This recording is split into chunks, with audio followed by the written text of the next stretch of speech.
Bom dia a todos. Esse momento, o Instituto Sul-Americano de Governo em Saúde, Centro de Pensamento Estratégico na Unasul, começa a transmissão online da conferência Os Desafios dos Sistemas Universais de Saúde no Século XXI, que será ministrada pelo professor emérito da Universidade de Yale e especialista em estudos de política de saúde, Theodore Marmor. A conferência será proferida em inglês, com tradução simultânea para espanhol e português. Para escolher o idioma, basta clicar no link localizado na janela de transmissão no hot site tedmarmor.isags-unasul.org. Após a exposição do professor Marmor, faremos um debate com a audiência presente, composta por especialistas na área, representantes dos Ministérios de Saúde de 12 países membros da Unasul e participantes que nos assistem em tempo real pela internet. Envie-nos suas perguntas e comentários através do e-mail, pela conta do Twitter e do Facebook, que estão na tela. Essa é a quinta vez que o ISAG dissemina conhecimento e discute temas importantes com transmissão online. Essa ferramenta vem fortalecer a missão do Instituto, que é promover o intercâmbio, a reflexão crítica, a gestão do conhecimento e a geração de inovação no campo de política e governança. Queremos agradecer à imprensa que está aqui, o Globo, Revista DOC e organizações que nos apoiam na divulgação dessa conferência. PTP do Suriname, Comunicação da Secretaria da Unasul, OPAS, Alame, ORAS, Conru, Abrasco, SEBES, Informe ENSP, Rede de Educação dos Técnicos de Saúde, Escola Politécnica de Saúde da Fiocruz, Salud Derecho, Iniciativa do Banco Mundial, Observatório de Políticas e Sistema de Saúde Ibero-Americano, Fórum de Saúde Pública do Equador, só para citar alguns. O ISAGS, mesmo sendo um organismo jovem que completou 3 anos de existência em julho, tem 3 funções básicas: gestão e produção do conhecimento, desenvolvimento de liderança e assessoramento técnico. Através da sua curta trajetória, já realizou 13 oficinas, editou 2 livros. O primeiro deles chama-se Sistema de Saúde na América do Sul, Desafios para a Universalidade, Integralidade e a Equidade. A segunda publicação foi dedicada à vigilância em saúde na América do Sul. Ambos estão disponíveis em espanhol e inglês na nossa biblioteca, no nosso site.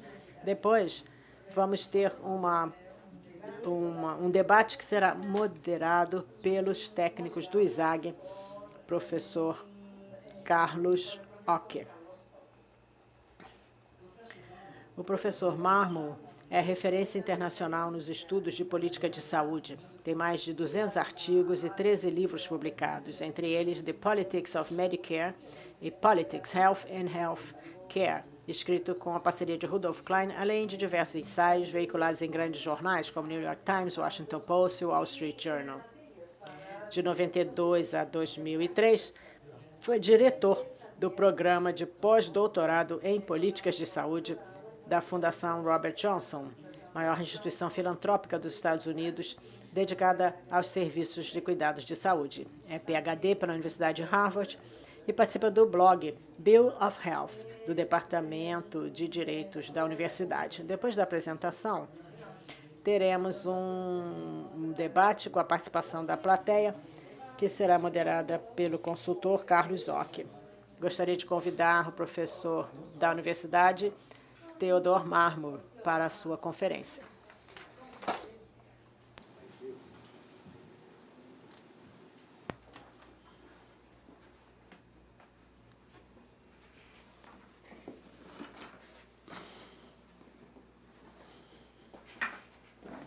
Bom dia.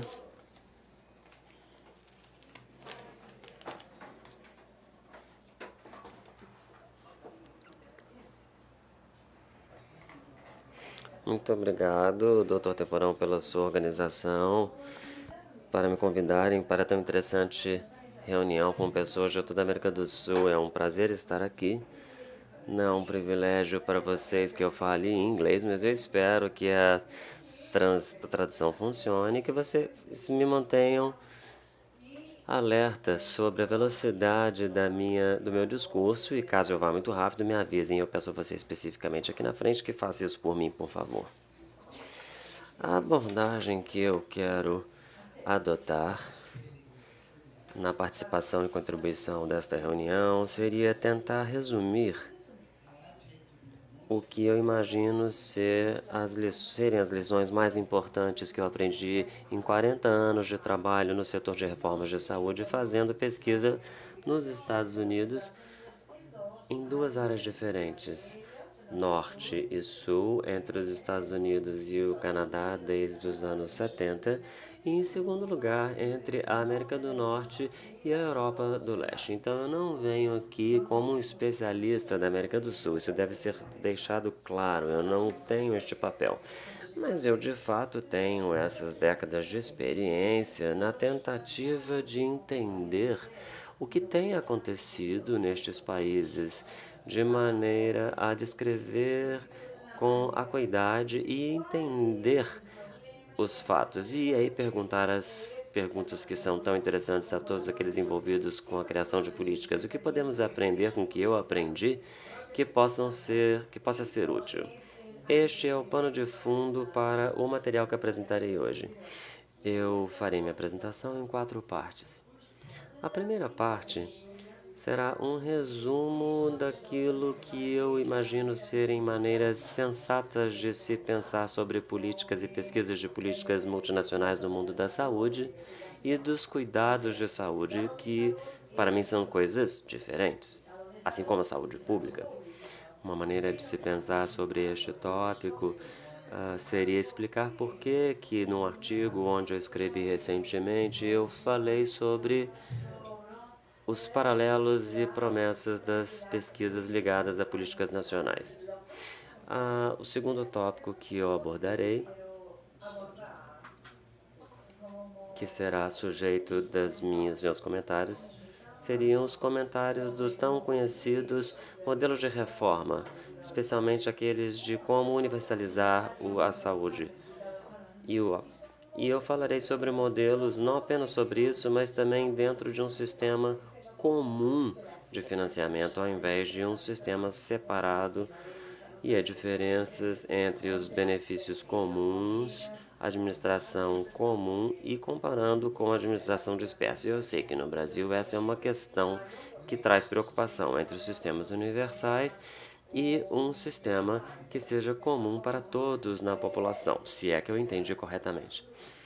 A terceira parte seria muito rapidamente falar sobre que modos de análise podem ser usados para explicar de maneira sensata a variedade de sistemas de saúde que observamos no mundo, aqueles sobre os quais eu estarei falando, incluindo já alguns que eu mencionei dentro dos trabalhos que eu já fiz. E por último, eu gostaria de fazer algo que talvez o surpreenda um pouco, mas eu espero que tenham interesse. Eu gostaria de fazer algo que não me pediram para fazer e terminar tentando descrever e explicar o que o presidente Obama e sua reforma do sistema de saúde significa. Não porque eu acredito que vocês precisam saber para o Peru, Venezuela ou para quaisquer outros locais, mas porque é um caso muito interessante que reflete algumas das afirmações que eu farei. Então, até o momento, 4 tópicos. Eu sei que vocês estão aqui presos, por assim dizer, a esses assentos por algum momento. E eu pararei em algum momento. Uma maneira de pensarmos sobre esse tópico de quais seriam as regras do jogo, comparando então as políticas no mundo da saúde, pensamos aqui usando os nossos 5 dedos da mão. E eu falarei então 5 diferentes abordagens, 2 das quais eu não recomendo e 3 que eu vou distinguir e recomendo para diferentes propósitos. Prontos? Vamos lá. Número 1. As 2 que eu não pediria aos senhores para usar e serem e hesitarem a usarem seria a primeira que eu vou começar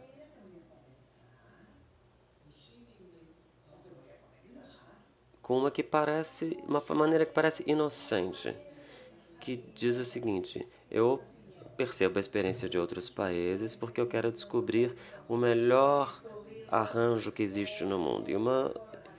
E aquilo que eu encontrar, eu vou conseguir aplicar no meu contexto. Eu chamo isso a falácia de transplante ingênuo, porque isso nunca acontece. Nunca é verdade que você pode ir para um outro lugar, pegar os arranjos que foram feitos para o sistema de saúde de um outro local, achando que a mesma operação pode se dar no seu país. Isso pode funcionar para algumas coisas, mas não para as questões financeiras, por motivos os quais eu explorarei posteriormente. A outra possibilidade, a outra questão ligada ao que eu chamo de transplante ingênuo, a ideia de que você pode simplesmente trazer exatamente o que você viu para o seu local. No segundo exemplo, está claro até onde eu falei aqui a minha explicação? Seria o oposto disso, que seria uma espécie de um pensamento intelectual ou contra-intelectual. É interessante estarmos conscientes disso, porque já se provou como uma coisa importante, um elemento importante em muitos dos debates que eu já frequentei nos Estados Unidos, entre outros lugares. E o contra-argumento seria o seguinte: a premissa inicial seria de que se você tiver questões não similares entre dois países, há pessoas que acreditam que não deve haver respeito entre ideias diferentes. E a outra premissa seria que há sempre um respeito entre as ideias diferentes. Ou seja, por uma lógica social, você deve pensar no respeito entre as posições diferentes. Eu vou dar um exemplo de como isso funciona. Quando eu estava escrevendo sobre o seguro de saúde canadense nos anos 90, um colega e eu publicamos um artigo no New York Times falando sobre lições aprendidas com o Canadá para os Estados Unidos. O Canadá tinha começado o seu Sistema Nacional de Saúde algumas décadas anteriores aos anos do presidente Bill Clinton.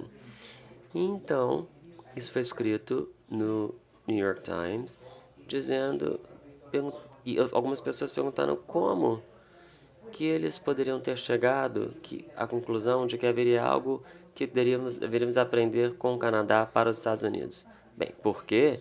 Porque 90% da população canadense está localizada dentro de 100 milhas de fronteira de norte e sul entre os Estados Unidos e o Canadá. Você veja a lógica, ou seja, se isso acontece em maneiras diferentes, esse tipo de reação, mas eu posso lhes garantir que ambas falácias podem ser encontradas em debates. Então, colocando essas duas de lado, vamos então falar sobre as três que são diferentes, mas que têm seus próprios méritos e propósitos. E eu vou começar com aquela que normalmente recebe o menor índice de atenção. Quando falamos em investigação nacional, precisamos entendermos a nós mesmos melhor. Escritores que viajam notam isso, porque quando você viaja, seja um local muito diferente do seu próprio ou bastante similar, quando é muito diferente, as coisas podem mostrar as diferenças entre os problemas encontrados em ambos os lados. Nos sistemas mais similares, pode ter nuances interessantes. Então, temos que pensar nas nuances sutis e as de grande escala, e usando isso como uma espécie de espelho. E eu chamaria essa forma de pesquisa multinacional iluminação sem transplante. Eu espero que essa combinação entre útil e inútil seja útil. Em segundo lugar, eu já percebi que um primeiro esforço na tentativa da iluminação, por assim dizer, mas não do transplante. Isso não muda tanto se você vai para um local que é muito parecido ou diferente do seu país, porque há diferentes insights que podem advir de ambos. Mas vamos pensar nas maneiras úteis. Quando se pensa uma projeção para o futuro sobre como um problema poderá ser definido no futuro ou quais opções para contemplar esse problema devem ser definidas no futuro, ou tentando estimar, criar uma estimativa sobre os efeitos de uma proposta que outras pessoas já tiveram e você não, isso vai fazer sentido nessas circunstâncias se você tiver um design de sistema que seja muito próximo àquele do seu próprio país, comparado àquele que você está analisando. Temos que ver, então, a experiência nacional, compará-lo com modelos teóricos, extrapolações e seu próprio histórico. Ou seja, não seria um substituto, mas um complemento e uma verificação, esquecendo que o passado está no passado, mas lembrando que o futuro está no futuro e outras maneiras que você precisa verificar suas projeções. Ou seja, os sistemas mais similares são uma defesa, em parte, contra, eu diria, um prevencialismo, por assim dizer. Se você pensar na sua própria experiência, você não está vendo experiências comuns. E essa é a segunda parte. E, finalmente, temos o design para as pesquisas multinacionais que você pode chamar do mais diferente de todos, no qual a virtude está. Quanto mais diferenças você achar no grupo de países escolhido, mais você vai procurar por algum aspecto comum por entre todas as diferenças, e eu vou dar um exemplo disso.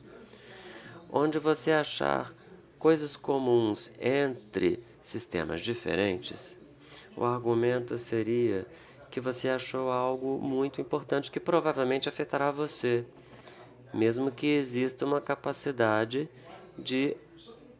Se houve uma dificuldade de superar essa dificuldade em outros países, por que você haveria de pensar que no seu isso não seria um problema? Então, deixa eu dar um exemplo prático. Anos atrás, eu estava investigando como os médicos são colocados nos esquemas de saúde pública. E eu estudei diferentes sistemas que sugeriram os seguintes achados. Isso foi após o Medicare americano ser colocado. Havia uma diversidade nas maneiras como as quais os médicos eram localizados nesses sistemas, colocados nesse sistema, mas existia uma uniformidade entre a maneira como eles eram pagos dentro do sistema. Ou seja, existia um relacionamento uniforme entre aquilo que eles estavam acostumados e como eles viriam a ser pagos, em que pese muitos grupos de reforma tivessem sentimentos fortes em relação, resistência em relação àquelas mudanças. Mas tínhamos então uma uniformidade que eu usei como base para encorajar os meus leitores sobre o assunto Medicare, para levarem isso em consideração e não acreditarem que quando os Estados Unidos entraram com a Lei 1965 da Lei de Medicare, que haveria uma chance de transformação de mudança nos arranjos de pagamento que poderia prevalecer durante um longo tempo. Esse é um exemplo concreto. Se você não consegue fazer o que você quer fazer diretamente, isso leva a preocupações de pensar como fazer isso de maneira indireta, ao invés de simplesmente acreditar que você tem a autoridade de simplesmente passar por cima de todos os esquemas. Interessante observar, se fizermos uma investigação atual de métodos de pagamento para médicos mundo afora, eu acredito que a melhor generalização para isso seria que os sistemas devem ser mistos, que são usados para diferentes propósitos, tanto para a captação de salários, ou como, por exemplo, para taxas por serviço, e fazer uma fusão com base em barganhas entre o governo e os médicos, de maneira a se conseguir resultados com tal barganha. Estes são os aspectos preliminares que eu sugiro mantermos em mente toda vez que estivermos pensando sobre a criação de políticas em quaisquer área, mas incluindo os sistemas de saúde.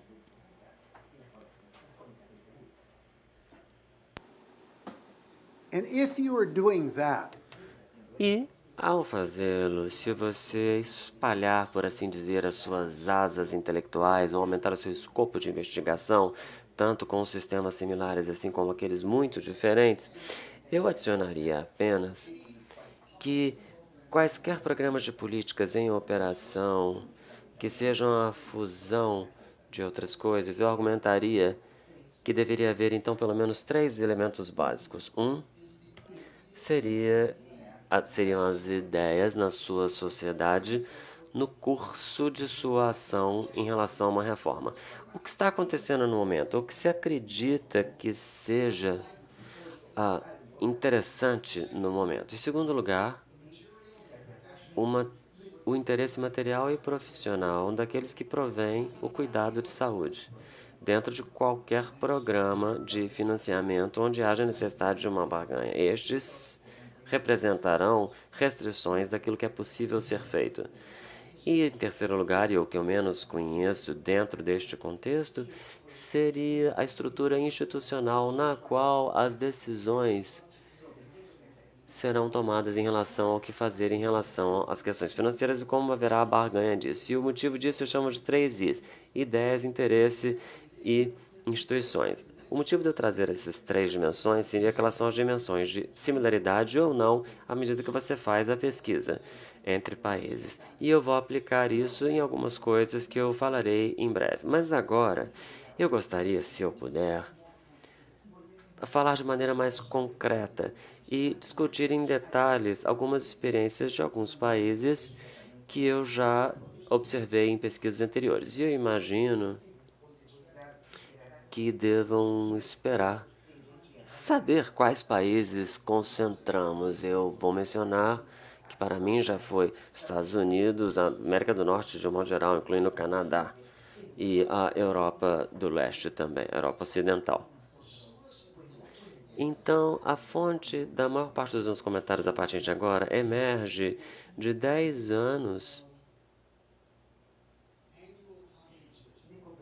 de conferências anuais de uma semana entre 40 e 50 analistas de políticas, ou aqueles que criam as políticas, e jornalistas do Canadá, da Alemanha, da Holanda, Estados Unidos, Canadá, Inglaterra e Austrália. Estes foram os 6 locais que focamos e sobre o qual publicamos um livro em 2009. E eu vou, então, extrair dessas experiências exemplos que eu acredito estarem diretamente ligados às suas preocupações aqui no Brasil e em todas as outras partes da América do Sul em relação ao papel do seguro de saúde público ou privado, assim como financiamento público e privado. E como essas comparações, onde essas comparações estarão baseadas e o que é útil manter sobre elas. Eu gostaria de começar dizendo que a característica mais interessante que eu vi nestes 10 anos de discussão sobre seguros privados e suas conexões com o programa de financiamento público, a conclusão mais interessante seria de que a lógica básica dos seguros privados são diferentes da lógica do financiamento público de cuidados médicos. Isso não significa que você não possa tentar regular os seguros privados, mas significa que você está regulando numa maneira, se você quiser espelhar então os valores a serem servidos de uma maneira universal em um programa único, se você quiser tentar que o setor privado faça isso, significa que você estará desafiando orientações básicas deste setor. E por que eu estou dizendo isso? Bem, seja um seguro social ou um seguro de saúde público, todos começam com objetivos em relação a tornar os cuidados de saúde ou possíveis de serem absorvidos financeiramente pela sociedade ou grátis. Ou seja, você está produzindo, então, uma ligação entre aqueles que provêm a saúde e as pessoas que precisam, os médicos, sem barreiras financeiras, porque essas barreiras nós sabemos que vão determinar o cuidado de acordo com a possibilidade e o desejo de que isso seja feito. Mas os seguros privados não começam com base nessas premissas. Eles começam com a premissa de que eles têm que determinar um premium de tal maneira que o custo estimado de cuidar de uma determinada pessoa seja coberto por aquela pessoa e o grupo restante dentro do qual aquela pessoa se encontra. Sendo assim, nós também sabemos, e eles também sabem, o setor privado, de que quaisquer sistemas modernos de cuidados médicos, 5% da população em um ano, representam pelo menos 50% ou 10% na América do Norte. Se isso é verdade, não existe uma maneira eficiente dentro do setor privado de consertarmos os erros de termos pessoas demais numa área de alto gasto. Então, a seleção de risco está na base do setor privado e seus seguros de saúde. Ou seja, deve haver, então, uma preocupação em relação à comunidade, mas você vai estar fazendo como empurrando água montanha acima. Você está indo contra a corrente. Então, você vai conseguir subir com alguma água, mas vai haver um vazamento. Essa é a primeira premissa. E eu acredito que vale a pena manter em mente isso e se perguntar, será que as evidências da operação dos sistemas de saúde mundo afora dão suporte a esse pensamento? E a resposta é sim. Há firmas de seguro de saúde nos Estados Unidos, como por exemplo na Califórnia, que têm todas as suas políticas suplementares para o nosso programa de Medicare, para serviços nos Estados Unidos, em subúrbios onde as pessoas são ricas e, com base nisso, eles fazem uma seleção de risco. Isso separa os que estão bem e saudáveis daqueles que não estão tão bem e tão saudáveis. O primeiro ponto, então, seria que a lógica do setor privado e os seguros de saúde do setor privado não podem ser, então, sujeito de uma regulação que vá contra a maré, por assim dizer. E eu não estou querendo dizer que isso é uma questão pessoal, de maldade, é uma questão de incentivos financeiros que motivam as práticas do setor privado e as maneiras que sabemos que eles conduzem seus negócios. Uma segunda ilustração que eu gostaria de chamar a atenção dos senhores seria o crescimento em muitos contextos de debate sobre políticas no setor. Aquilo que às vezes é referido como a concepção pró-mercado, sobre como se pensar nos cuidados médicos e seus sistemas. E essa tão conhecida concepção pró-mercado diz não haver nenhum motivo para acreditarmos que os cuidados médicos sejam diferentes de outros serviços. E não apenas não é diferente, mas não há motivo pelo qual o mercado comum e suas alocações devam se dar. As pessoas deveriam, a expressão em inglês, e eu estou interessado em saber se a mesma expressão existe em espanhol ou português, a expressão seria: os pacientes têm que ter pele no jogo, numa tradução livre e literal. Essa teoria, que de um modo geral é seguida pelo uso da alegação de que se pão fosse grátis, nenhuma padaria teria pão sobrando ao final do dia. Então percebam o que está acontecendo aqui. Estamos presumindo que você possa falar sobre as pessoas quando elas estão com medo ou doentes ou machucadas, como se elas estivessem comprando pão ou sapatos. E onde o gosto delas faz uma enorme diferença. Mas, na realidade, a premissa de que tanto para os exemplos clássicos do setor privado, como no caso canadense, a ideia é totalmente diferente. A ideia seria tornar possível o acesso aos cuidados médicos, de maneira que aqueles que o provêm possam passar tempo fazendo o que sabem com o seu conhecimento e que consideram ser mais importante. Ficou claro até agora?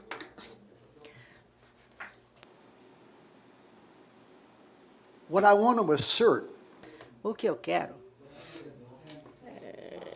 mais do que defender, é que as duas ideias que eu acabei de falar, aqui o mercado, a economia do mercado deve ser aplicada também no atendimento médico, e dois, que os seguros privados são voltados para a alocação do mercado e para os seus serviços, que essas duas afirmações muitas vezes são chamados, na análise política, de abordagem neoliberal à assistência médica, distribuição, financiamento e regulação.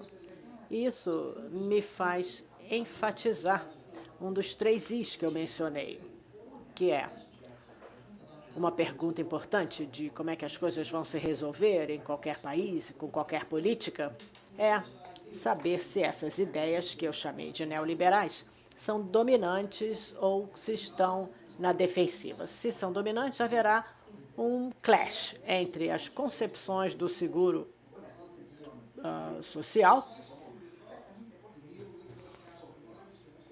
porque os neoliberais acham que deve haver tantas variações quanto o número de pessoas. Elas têm que poder escolher o sistema médico que querem, deixando de lado o que você não pode saber é quais serão as suas circunstâncias médicas, né? É exatamente o oposto. Queria agora dar um exemplo concreto e empírico, né, de até que ponto essas ideias andaram nas últimas décadas. Como exemplo, eu vou usar os desenvolvimentos que ocorreram na Suíça em 96 e na Holanda em 2006. Nos dois casos, tanto na Holanda quanto na Suíça, esses países resolveram universar o financiamento do sistema médico obrigatoriamente, né? Todo mundo no país, todo cidadão desses países, para receber os benefícios, teriam que se comprometer, seriam obrigados e punidos, né, se não tivessem o seguro médico. O pano de fundo para isso, como talvez os senhores saibam, é que na Suíça havia uma proporção relativamente pequena da população que não possuía seguro, ou pelo trabalho, ou por qualquer outro acordo social. Na Holanda já era um pouco diferente. No período antes de 2006, 99% dos cidadãos holandeses tinham seguro de saúde, só 1% que não tinha. E mesmo assim, o governo, as regras eram, se a sua renda anual se encaixar num certo percentil de renda, você era obrigatório a ter seguro social para poder participar. Se não, os outros 40% estavam livres para ter qualquer cobertura de seguro que quisessem. Na Alemanha, por exemplo, esse número era de 10%. O que é interessante é que 99% dos cidadãos holandeses tinham seguro de saúde quando aconteceram essas mudanças em 2006. Né? Vocês ficaram surpresos? Ter seguro é uma norma cultural importante na Holanda. É isso que esse exemplo mostra, né? Mas o que é fascinante é que, devido aos arranjos para que isso se tornasse possível, para que as pessoas pudessem comprar o seguro, que era obrigado ter, né? Havia um sistema de subsídios que eram usados. Esses subsídios deveriam ser ajustados todo mês, né, em relação àquele seguro, variando de acordo com a renda da pessoa. Bom, o que aconteceu em 2006, né, na reforma? Aconteceram duas coisas. Primeiro, no primeiro ano, a taxa de não seguros na Holanda triplicou, de 1% para 3%, apesar de ser obrigatória. E a explicação para isso é que as vidas das pessoas são complicadas, especialmente quem tem problemas com trabalho. E eles, então, ficaram atrasados nos seus pagamentos ou pararam de pagar. E as companhias de seguro que vendiam esse seguro tinham que eliminá-los do seguro. Resultado disso, teve que ser feito um acordo particular entre o governo e as seguradoras para não botar tanta gente fora do sistema e manter os subsídios em níveis que protegeriam o governo da vergonha de ter esse número triplicado. Nos primeiros 6 meses também aconteceu o seguinte: essa política, que era para ser justificada pela sua capacidade de controlar a inflação no gasto com seguro médico, houve um aumento, a taxa de aumento dessa inflação médica, de 8% para 12% no primeiro ano de operação. Então, nem na questão de controle de custo, nem na questão da simplificação, foi suficiente para atingir os objetivos. Mas nunca saberíamos disso, porque o que aparece na mídia não é assim. Essa é a história não contada. Também coincide com a experiência da Suíça. A Holanda e a Suíça aumentaram na tabela de gastos, estão gastando quase o máximo da cobertura da OCDE. Eu usei esses exemplos como cuidados, a ter em mente sobre as experiências relatadas de outros. Outra maneira de dizer isso seria perguntar à plateia: quantos aqui sabiam sobre essa experiência da Suíça e da Holanda na última década? Ninguém, Vocês podem imaginar como vocês poderiam ser vitimizados por um vendedor?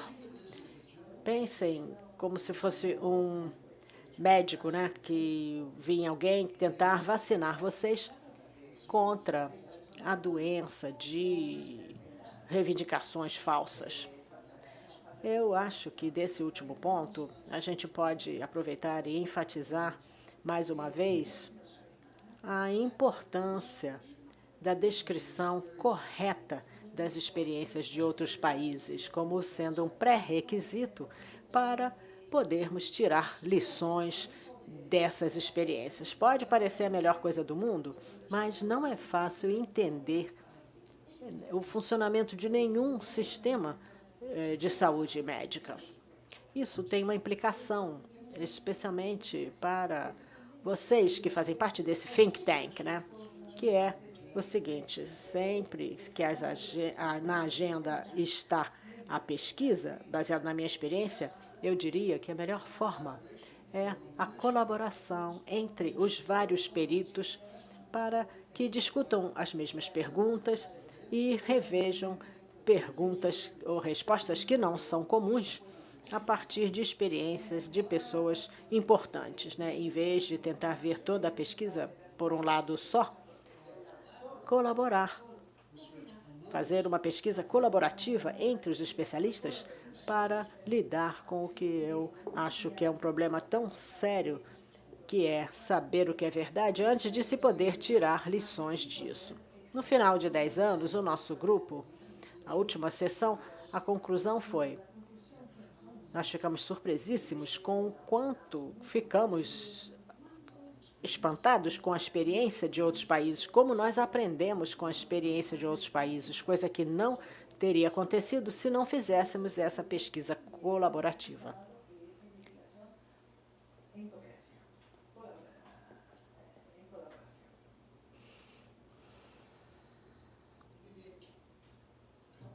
Eu queria fazer algumas observações sobre regulamentação e depois contar a história surpreendente que é o Obamacare no Brasil, para mudarmos o assunto da palestra.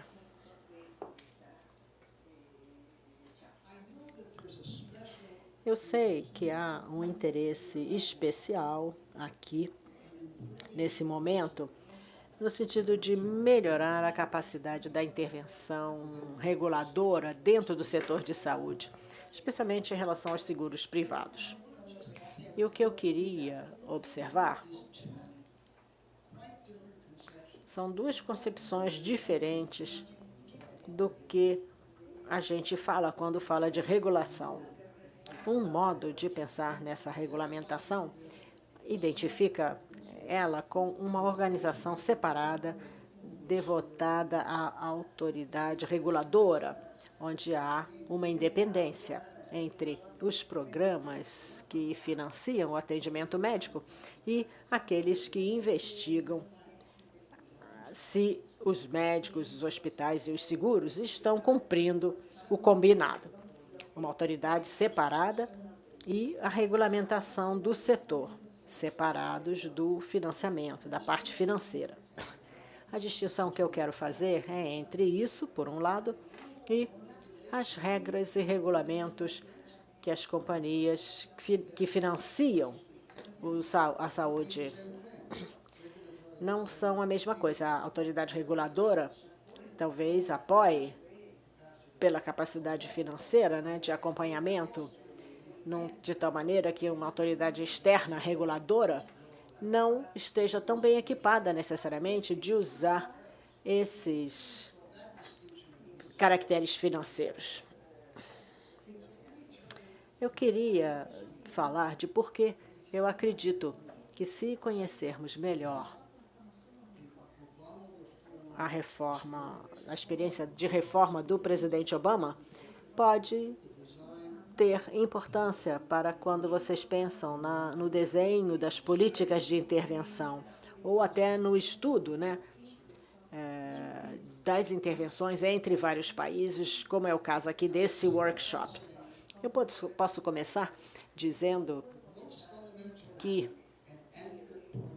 o ponto mais importante a fazer sobre o sistema médico americano é que é uma colcha de retalho de vários arranjos do ponto de vista financeiro, da saúde médica e da regulamentação. Não é um sistema só. Muita gente acha que é, mas não é. Eu quero enumerar os 5 elementos dessa colcha de retalho com as suas teorias, né, que as justificam. Para começar. Primeiro, retalho. Eu vou chamar de a forma de socializar a medicina nos Estados Unidos, onde o governo tem tanto os meios de produzir e entregar o sistema de saúde, quanto também financiamento. Então, a propriedade e o financiamento, que é a maneira de socializar a medicina. Esse grupo são os veteranos americanos, que têm um hospital ligado ao sistema de saúde. É um hospital de ensino, né? Um hospital-escola. Também tem casas de saúde. A teoria é interessante se pensarmos sobre ela. Essa teoria da propriedade é que aqueles que se sacrificaram pelo seu país, especialmente os que foram feridos ou incapacitados durante o seu serviço militar, eles merecem dos cidadãos americanos atendimento médico grátis para o resto da vida, ou praticamente grátis. Essa é a teoria, né? Que a sociedade tem uma obrigação, em vista dos sacrifícios que foram feitos por esses homens para a sociedade, né? Para que eles recebam essa assistência por direito para o resto da sua vida. Primeiro ponto. O segundo ponto é a nossa versão do seguro de saúde, né? Que diz que se o Medicare é parte A parte financeira enquanto as pessoas estão trabalhando, tem uma influência nos seus salários e na parte que os empregadores pagam no salário, é a maneira contribuidora que vocês têm aqui no Brasil e em outras partes da América Latina, né? A teoria desse empoderamento é que se você fez a sua parte, no sentido de que você contribuiu para o bolo, você, quando fica doente, merece o cuidado. É um benefício comum, né, que assegura a participação a todos. Não faz distinção nenhuma. Em resumo, é o seguro social transferido para os Estados Unidos como se viesse de um fundo na Bélgica ou da Alemanha ou em qualquer lugar. Terceiro, então, temos os veteranos, a parte A do Medicare. E o terceiro acordo, né, é uma imagem espelhada do que é associada com essa mesma coisa, né? Chama Medicaid, que são administrações estaduais diferentes com vários benefícios básicos, que é pago a um nível muito baixo de compensação e produz umas barreiras grandes para o cuidado, não financeiras, mas de serviço, né? Porque a teoria desse empoderamento nesse programa é a teoria de que as pessoas estão tão mal financeira e medicamente que a gente deve os nossos impulsos de caridade. Então, é uma concepção de que esse é o caso. Esse é o terceiro. O quarto é seguro privado, né? Ligado ao trabalho, relacionado ao trabalho. Vários americanos têm o seu seguro de saúde dessa forma. É subsidiado pelos impostos. $1 de subsídio para esse seguro não é igual a $1 na sua renda. E com o passar do tempo, os trabalhadores, cada vez mais, recebem o tipo de cobertura que os seus patrões querem comprar para eles. Então, essa discussão sobre liberdade de escolha, esse sistema estreita essa escolha num nível que não seria nem reconhecido no programa. E, finalmente, nos Estados Unidos, como os senhores sabem, nós temos uma sala de emergência, um programa de emergência chamado MTOL. Qualquer um que vá para a emergência em qualquer hospital americano registrado nos outros programas que eu acabei de mencionar, perde a sua licença. Então, essa pessoa é colocada num outro hospital sem estabilizá-la.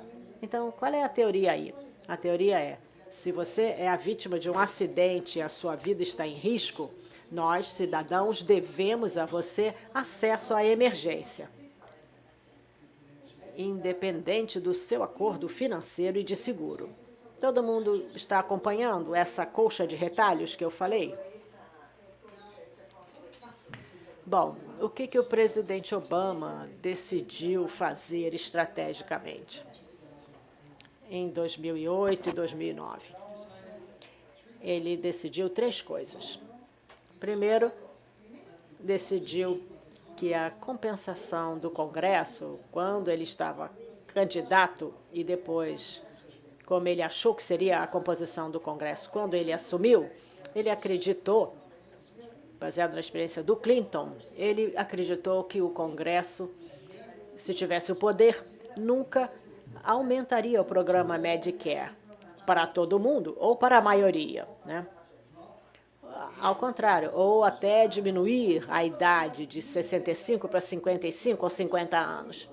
A visão do Obama era, já que ele queria fazer uma grande mudança na cobertura para os cidadãos e achou que não seria possível, de acordo com a expansão em fases, né, em relação ao Medicare, em vez disso, o que ele fez? Ele decidiu que poderia pegar um pedaço de cada elemento desses 5 e acrescentar a cobertura dos americanos, aumentando a sua participação em qualquer um daqueles 5 itens.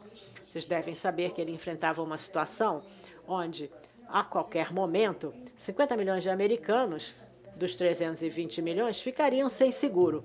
E ainda mais importante, cerca de 90 milhões de americanos, durante um período de 2 anos, experimentaria uma hora em que ficariam sem seguro, já que nós estamos gastando $8.000 per capita para o atendimento médico. Logo, as famílias estariam arruinadas, né? Então, o que ele fez? ele fez acordos com as indústrias farmacêuticas para não pedissem para baixar o preço dos remédios. Fez um acordo com a indústria de seguros privado que parassem de discutir com o que ele estava afirmando. E ele, então, aumentaria a participação dessas no sistema, obrigando que os americanos que não tivessem seguro fossem obrigados a ter. E esses, então, isso seria mais fácil através de subsídios para desenvolver através dos nossos impostos. Ele também abraçou a ideia, 3 ideias em relação ao controle de custos.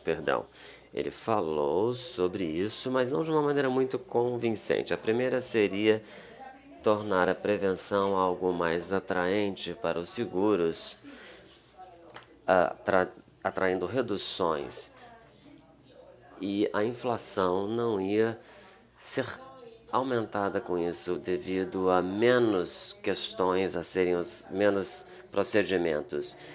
Registros eletrônicos também teriam um impacto menor em termos de custos. E, em terceiro lugar, ele acreditava que deveríamos saber o que funciona melhor com base em pesquisas comparativas, e isso fez uma grande diferença. Eu acredito que seja justo dizer que as evidências comparativas deem relativo suporte ao que foi dito.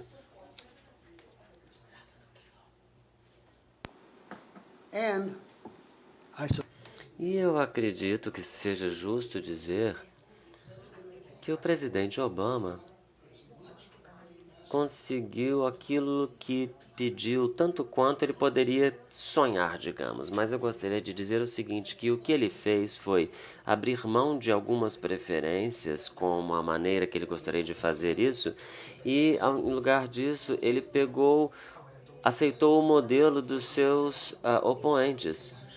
Ou seja, na realidade, o design foi feito por economistas conservadores nos anos 1980, ou seja, não era um bom acordo, porque politicamente ele não teve suporte, ele teve suporte apenas dos democratas, ele não tinha capital político aumentando para isso, e os republicanos passaram os últimos 4 anos o criticando por fazer algo que os próprios republicanos haviam criado.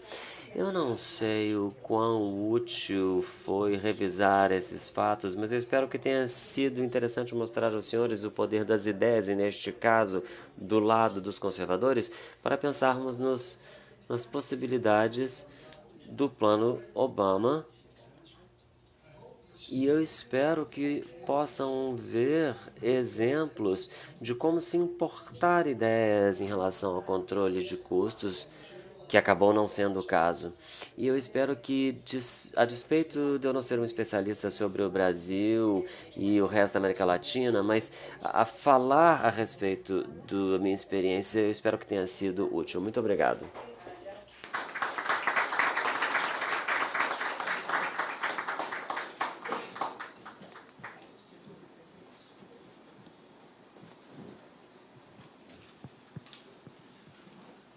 We will now start.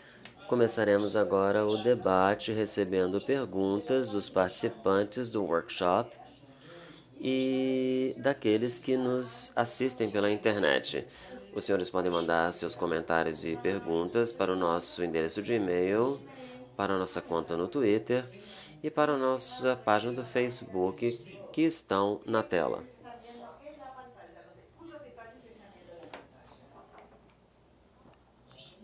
Perguntas? Temos algumas aqui. A primeira pergunta vem do Peru, professor. No passado, a proposta de competição orientou algumas experiências de reforma na América do Sul. Em termos globais, qual sua avaliação sobre esta proposta hoje em dia? A pergunta em relação... Eu já ouvi a pergunta. Vocês conseguem me ouvir? Bem, a primeira coisa que eu gostaria de dizer é que a expressão competição gerencial é um oxímoron. E oxímoron, eu quero dizer, não tem nenhum significado. Você não consegue gerir a competição. Você tem que regulá-la, bem ou mal. E você vai gerir recursos da mesma forma. E um elemento que criou o colapso da expressão seria: isso engana as pessoas o tempo todo. O que significa sugerir que a concorrência entre as empresas de seguro, com regras, produzirá resultados que darão benefícios em circunstâncias muito específicas apenas, como, por exemplo, com grupos específicos de hospitais e médicos. No caso do esquema da Califórnia, que eu mencionei, ou o do Minnesota. Porque isso é parte de um problema maior em relação à abordagem. Eu espero, Carlos, e você me interrompa se eu me alongar demais. Tanto na Suíça quanto na Holanda, há aqueles que descrevem o que fizeram o mandato dos seguros como gestão de concorrência. Mas uma vez que não exista a gestão, mas sim a regulamentação dos mesmos, existe uma restrição, uma lei que restringe o papel da regulamentação, de maneira que as empresas de seguro-saúde não podem fazer simplesmente quaisquer coisas que quiserem. Do contrário, eles fariam coisas como recusar uma série de determinados procedimentos.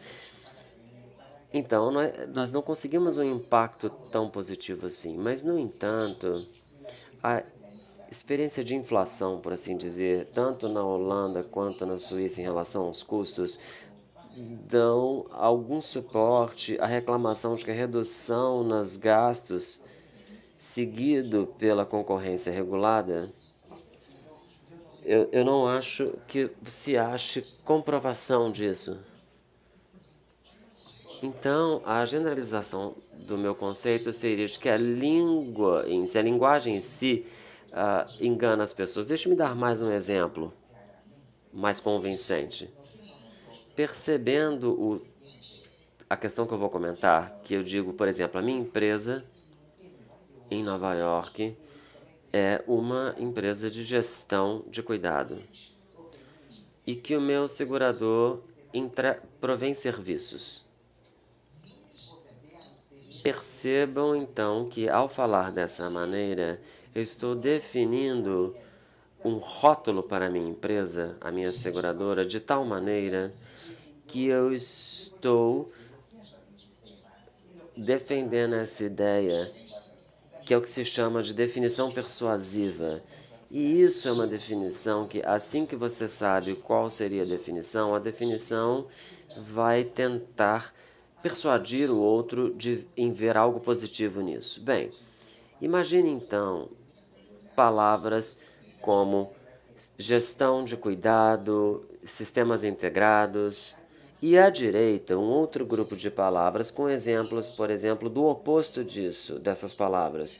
Então, por exemplo, o oposto, o antônimo de gestão de cuidado seria a não gestão de cuidado. Quantos já ouviram isso? Ninguém.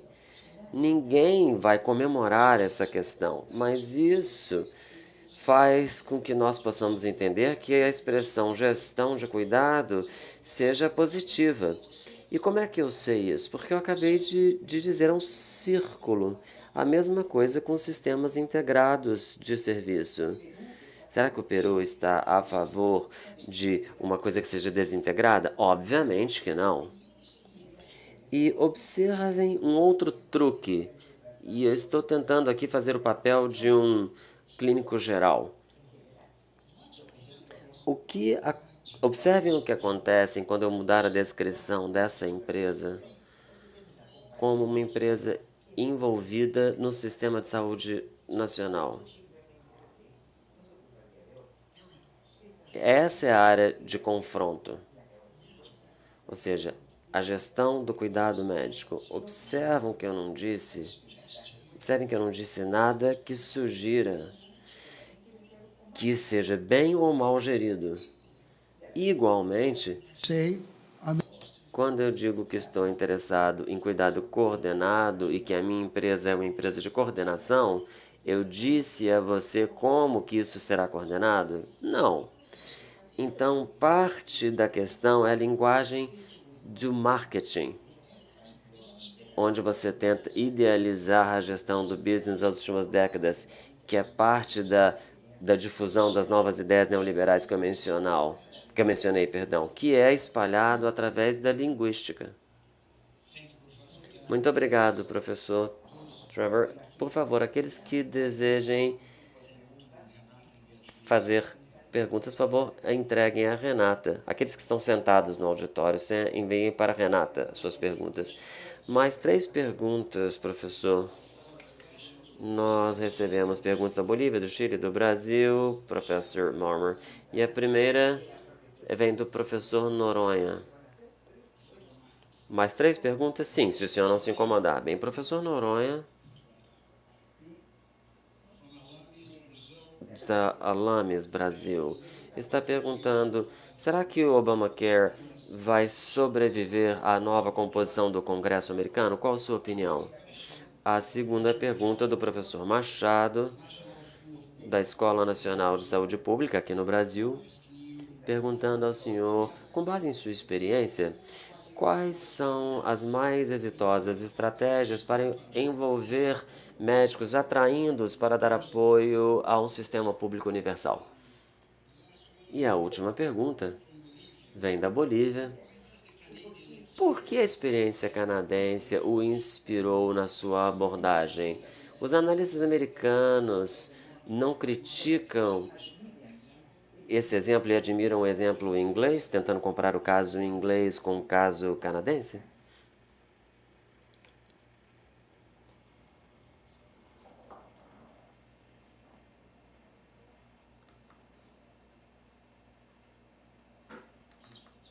Por favor, professor Marmer. Está funcionando o microfone? Sim. Bem, se eu entendi a pergunta corretamente, pelo menos um membro da plateia deve estar muito interessado em relação ao que vai acontecer com o plano do Obama, correto? Eu não sei quantos outros estão, mas eu darei a melhor resposta ou estimativa possível. Em primeiro lugar, em relação ao fato de essa grande escala, porém frustrante legislação pode trazer com muito grande confrontação, como acredito que já tenham visto, ainda assim 50 milhões de americanos que faziam parte daqueles que não têm seguro representam de 8 a 10 milhões que já estão cobertos há 4 anos. Ou seja, até certo ponto, essa é a parte frustrante que eu mencionei para algumas pessoas que pensaram que nada era possível e eles conseguiram achar alguma virtude na experiência, mas o que eles não vão achar é complexidade na implementação em si. Tendo dito isso,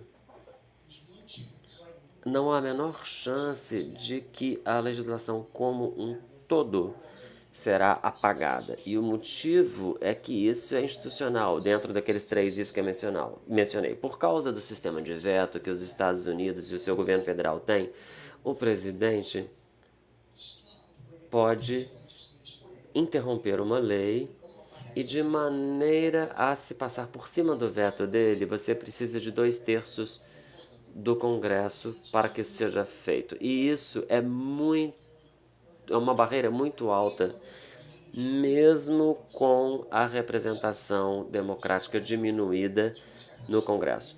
Então, eu imagino que a melhor maneira de explicar seria: as instituições políticas americanas, de um modo geral, dispersam a autoridade política entre o judiciário, o executivo e as 2 casas do Congresso. Isso torna as mudanças difíceis, porque elas podem ser paradas, mas, ao mesmo tempo, isso possibilitou o Obama adotar um plano sobre o qual ele não estava tão empolgado, porque deu a ele a ideia de que ele pudesse passar por cima do problema do veto e, ironicamente, eu acho que isso vai trazer um novo ciclo. Mas o que pode acontecer também seria um contínuo enfraquecimento da questão institucional em relação a isso. E eu posso chegar à conclusão, então, que eu acredito que seja relevante a todas as considerações dos senhores aqui em relação à proposta de reforma, que seria uma questão que pode ser feita a qualquer momento em relação às propostas de reforma, que seria: qual a forma dessa proposta que eu politicamente posso conseguir que seja aprovada, levando-se em conta a minha constituição, meu conteúdo, meu contexto institucional? E eu acho que foi isso que o Obama pensou estar fazendo com a ACA. E a defesa de um julgamento como esse seria: você concorda comigo que isso é o melhor que eu poderia conseguir? E digamos que isso seja verdade, que foi de fato o melhor possível. Então, aonde você vai depois disso? Então, o curso das ações foi o melhor possível. Pode ser o melhor possível, mas não o melhor que exista. Vou tentar, então, o que eu consegui entender nesses 40 anos de estudo. A melhor opção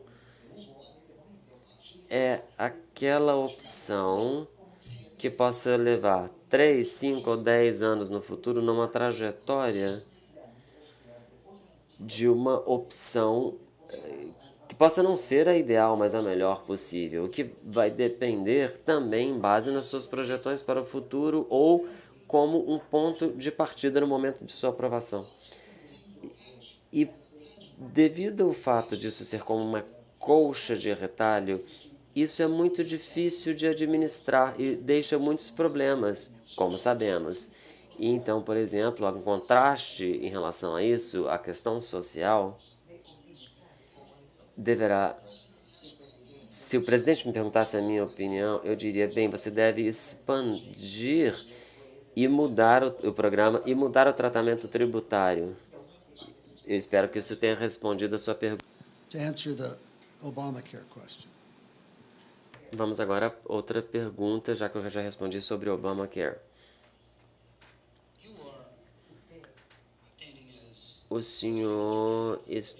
Aqueles que estão acompanhando pela internet, fiquem à vontade para mandarem perguntas. Vamos fazer uma outra pergunta. Não, primeiro eu quero responder a segunda, por favor. Eu não estou conseguindo entender a minha própria letra, desculpe. Vamos então prosseguir e ao final você pode responder. Não agora.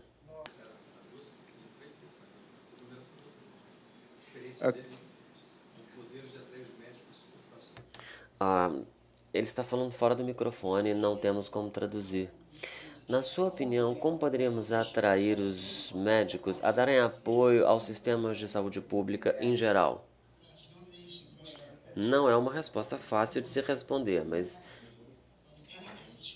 parte de qualquer resposta, na minha opinião, seria distinguir claramente duas coisas: lidar com líderes, com profissionais da área, e uma seria distinguir a liderança que os médicos que se destacam, entendendo que eles podem ter um papel em decidir o que e como deve ser coberto, e seu julgamento sobre os cuidados médicos e sua autonomia, e o escopo de intervenção por parte dos médicos.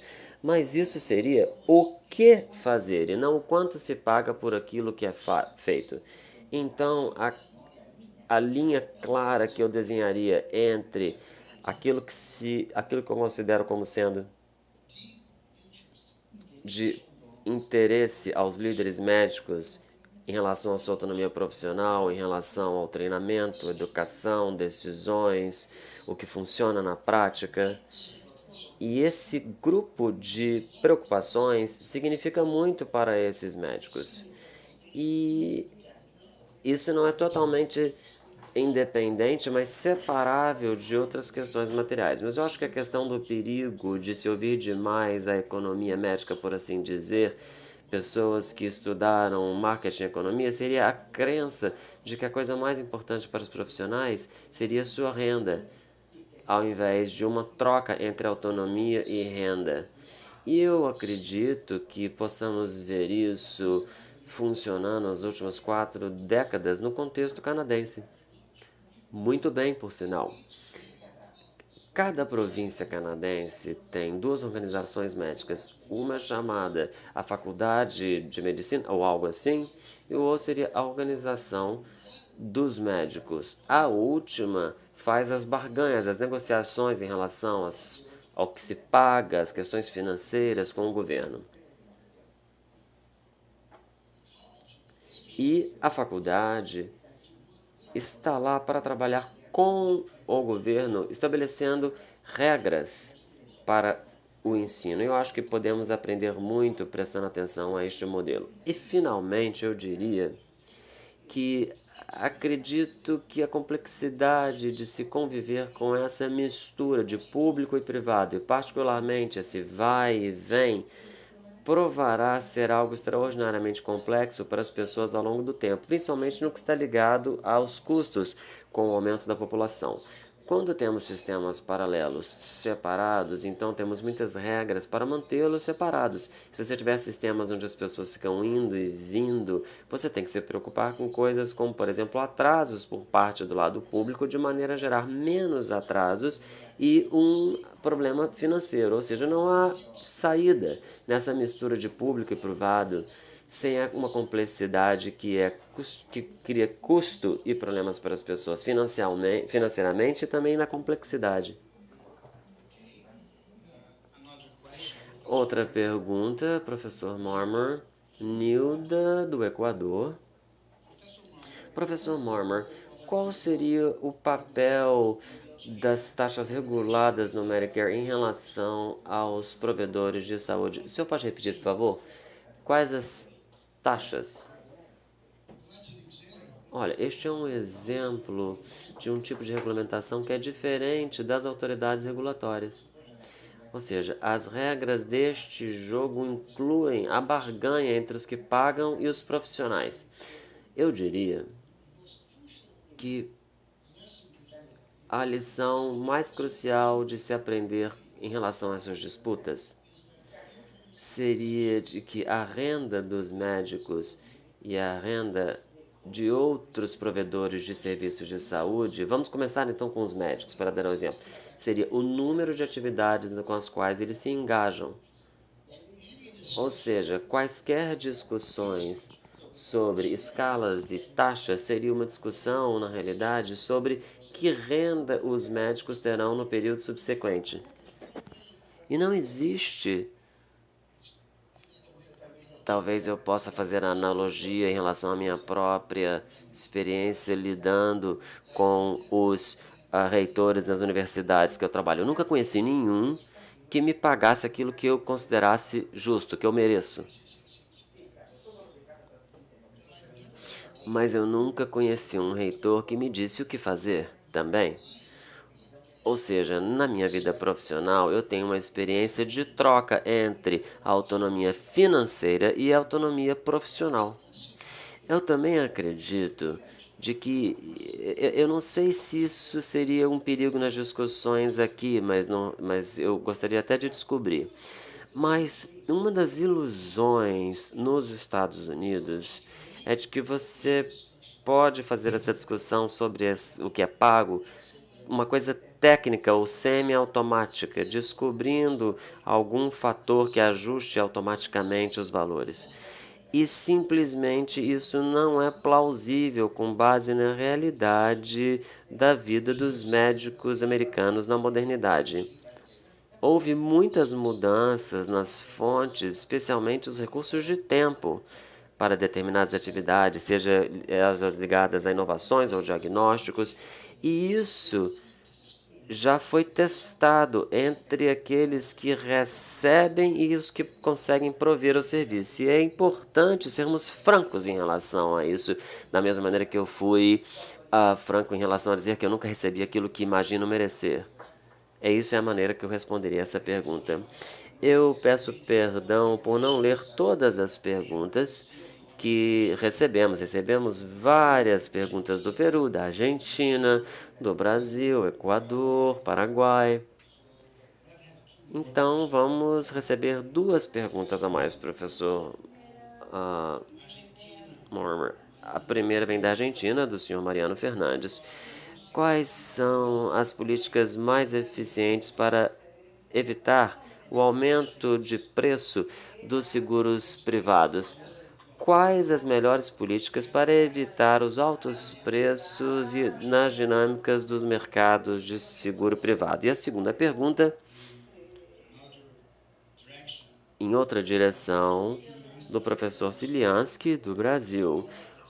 Como está atualmente o apoio público aos sistemas universais de saúde pública no Ocidente, em termos dos assuntos sociais? Quem luta por isso? Qual o papel dos movimentos sociais nessa questão?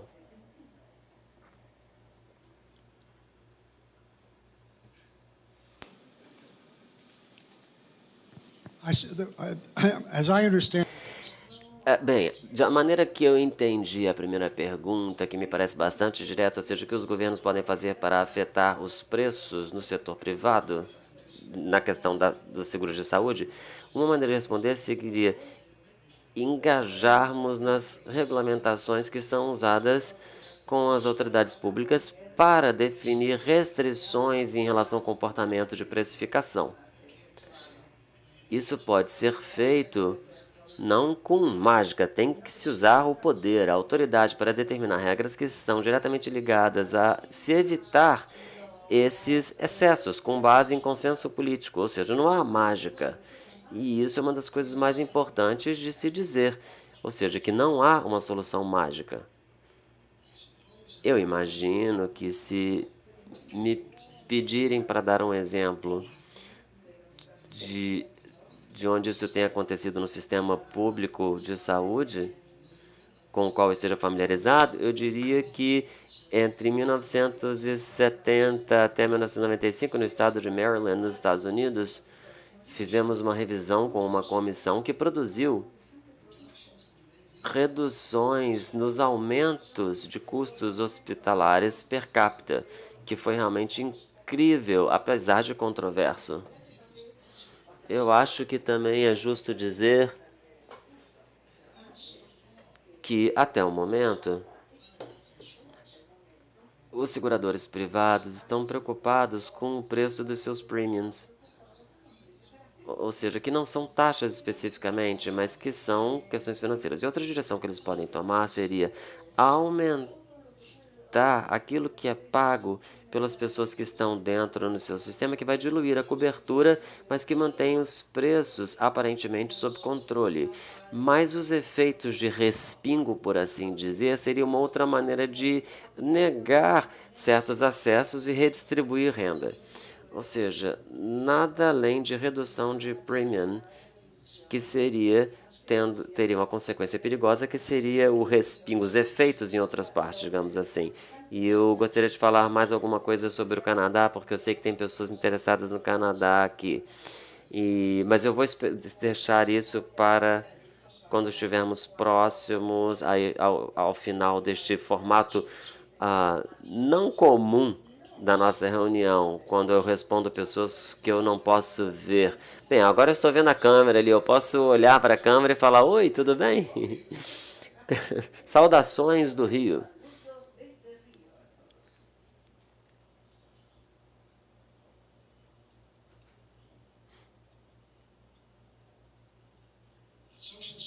Apoio social para a saúde pública. Bem, primeiramente, deixe-me qualificar o que estamos falando. Notem que podemos definir saúde pública de duas maneiras distintas. Uma seria dizer que temos arranjos que afetam a saúde pública, um deles seria a questão financeira e outro cuidado médico. Mas você também pode chamar a saúde pública como as ameaças para a população, onde a população médica não tem exatamente a resposta. E também você deveria ter que ser claro em relação a qual definição usar. Ou seja, existe um medo em relação à saúde pública de maneira clássica, por assim dizer. E eu diria, por exemplo, uma questão do pânico do ebola nos Estados Unidos. Isso talvez possa estar conectado também com a cobertura misturada dos serviços médicos. Ou seja, o medo de se alguém estiver se tratando de ebola no hospital, em quarentena, que pode ser extremamente caro se você não tiver cobertura. Então, mas isso não respinga, por assim dizer, diretamente no apoio de um financiamento de cuidados médicos. E aqui eu gostaria de fazer uma análise que talvez tenha sido mal interpretada. E isso será relevante quando eu falar do caso canadense ou britânico, ou quaisquer outros casos europeus. Quite separate.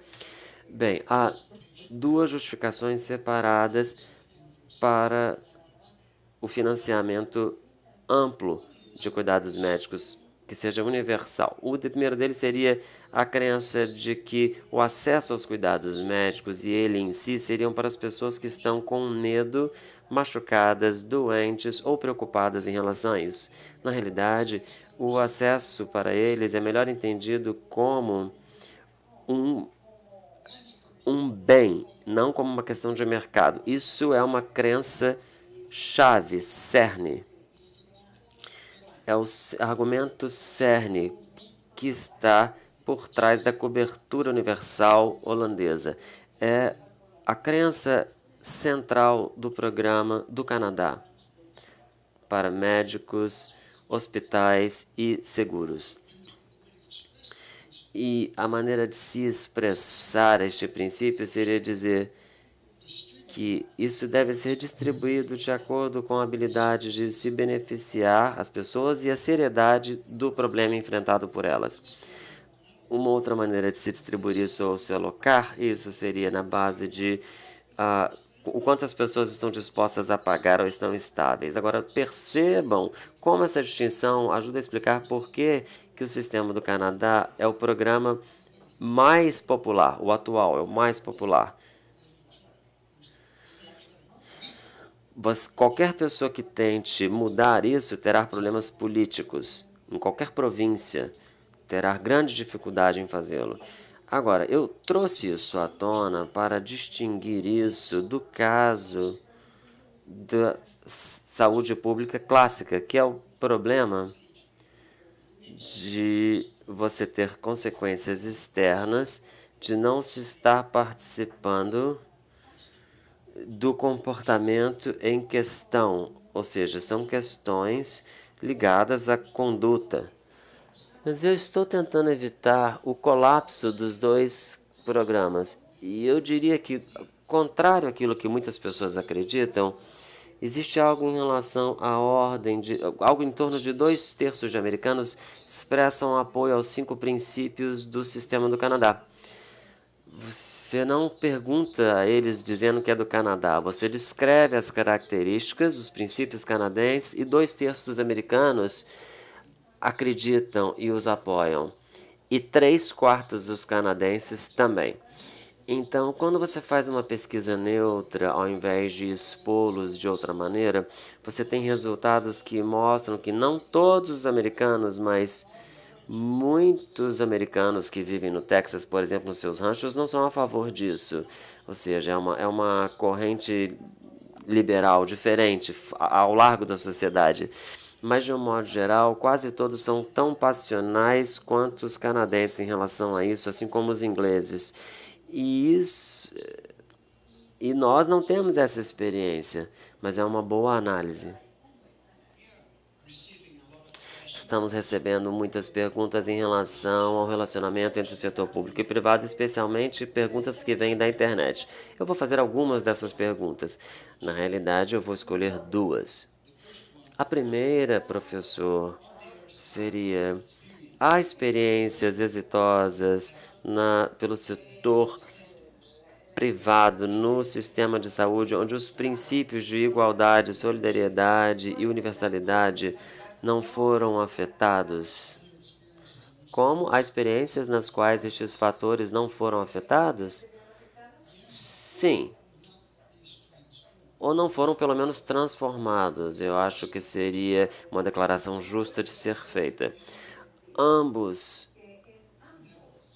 na Holanda, assim como na Suíça, os elementos fundamentais de solidariedade entre aqueles que têm uma renda maior e aqueles que têm uma renda menor são de quantidade considerável, e esse valor foi retido através de regulamentação, mas retido através de uma regulamentação feita por reguladores que tinham décadas de experiência em fazer esse tipo de regulamentação. E o que você deve tomar cuidado seria de que a lógica básica do setor privado não possa dominar os sistemas com as questões técnicas ou técnicas a serem usadas.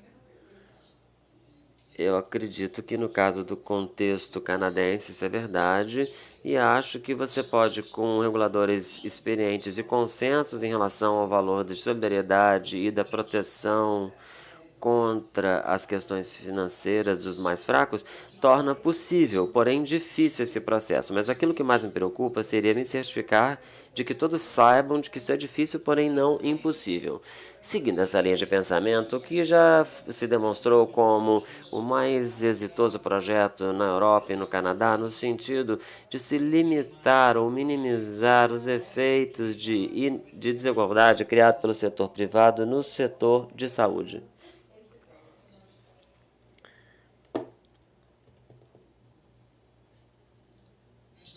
Bem, como eu já disse, 3 coisas anteriormente. 3 casos razoáveis na proteção e na solidariedade. Eu gostaria de enfatizar ainda mais, e talvez esse seja o momento que eu devesse falar sobre o modelo canadense em maiores detalhes. Quais as características importantes que a gente vê no Canadá? Bem, os cidadãos são informados sobre que regras os administradores de saúde empregam ao gerir o sistema. Então, deixa eu reiterar para os senhores os 5 princípios do sistema canadense, a partir de 1984, que tem sido a base para todos os desafios constitucionais em relação a esse assunto. Eu vou lhe dar um exemplo em particular que torna o Canadá consideravelmente mais igualitário que outros regimes. Os 5 princípios são: o Canadá e seu programa de seguro de saúde deve estar disponível para todos os cidadãos do Canadá em quaisquer locais, ou seja, uma cobertura universal com um arranjo de um seguro apenas. E isso seria o primeiro aspecto. Número 2, o financiamento e as fontes de financiamento devem ser justas em sua distribuição e seus impactos sobre os cidadãos. Isso significa 2 coisas. Deve haver o uso de tributos que seja justificado pelas províncias como justo, e, interessantemente também, isso foi interpretado como significando que não deve haver nenhuma barreira financeira para tratamento. Não dedutíveis, não pagamentos em conjunto ou em relação ao seguro, tudo é financiado por premiums e tributos, impostos pagos. Ou seja, por alto, em média, 30% a 40% vem do Tesouro Nacional como retorno de tributos pagos pela população, e o restante aprovado como aceitável. E isso nos leva àquilo que eu falei, tem que ser justo financeiramente. O terceiro princípio seria que a cobertura da sua província deve ser possível em qualquer outro lugar do Canadá, ou seja, não importa onde você esteja, você tem uma cobertura estável e você será aceito. Os contratos permitem que isso seja feito pelos administradores das províncias. O quarto elemento é de que o cuidado que é coberto deve englobar quaisquer situação, não há exclusões. Ou seja, que o que os médicos considerarem como aceitável deverá ser feito. Isso não pode, surpreendentemente, isso não... Preste atenção agora. Não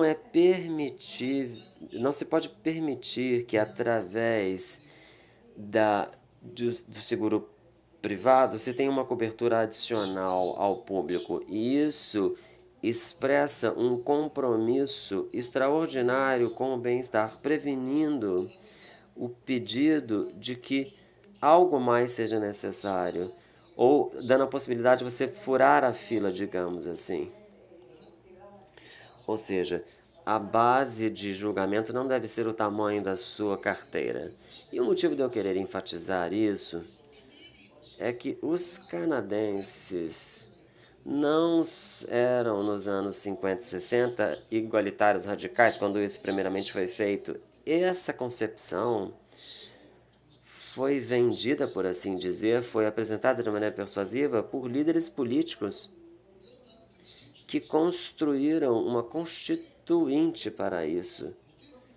E o quinto princípio, por sinal, tentou criar uma linha levando a responsabilidade dos oficiais públicos, ou seja, eles podem ser responsabilizados em relação aos assuntos de saúde. Ou seja, estou de fato falando aqui da questão canadense, sugerindo aos senhores que a lição que eu gostaria de aprender com o caso canadense é que você tem que ter um comprometimento de valor que foi tanto um predecessor como aquele que ajudou a reforçar o suporte criado. E essa é uma lição muito importante de se aprender. Professor Marmer, a partir de agora, vamos tentar falar sobre outras questões. Há duas perguntas que são muito importantes. A primeira delas, do Hernan Ramos, do Peru. Como a participação dos cidadãos e a articulação entre os governos podem afetar ou interferir na implementação das reformas de saúde? A segunda pergunta me dê o início e o final dessa pergunta, por favor, e o nome. Hernan, me dê a primeira parte da pergunta. Como a participação dos cidadãos e a sua articulação com os governos pode afetar ou interferir na implementação de reformas de saúde? Well, I suppose Bem, eu imagino que existam duas possibilidades, duas maneiras de se conceber essa participação. Uma delas seria um movimento social que pede, que exige, demanda mudanças no sistema. A minha última resposta fala um pouco sobre isso. E um movimento social ou algo parecido com isso é um aspecto importante para a concepção de uma reforma de saúde que vá encorajar que ela aconteça. Isso não vai advir apenas das elites, tem que ser aceitável para grupos amplos dentro da população, em particular aquelas que têm paixão a respeito disso. Mas eu não acredito que os movimentos sociais, o aspecto que ele tem, seja crucial na implementação de uma reforma legislativa. Deve haver uma cooperação entre o governo e os partidos que a implementarão, no sentido da responsabilidade em relação àquilo que se fará, o que se diz será feito. Uma outra maneira de se pensar seria a seguinte: os cidadãos comuns são pessoas ocupadas entre família e trabalho. Os governos, os hospitais, as enfermeiras, os médicos são participantes ativos na indústria médica. Então, é o trabalho deles descobrir como suplantar essas barreiras, passar por cima dos obstáculos. Você não consegue ter uma mobilização dos cidadãos constante.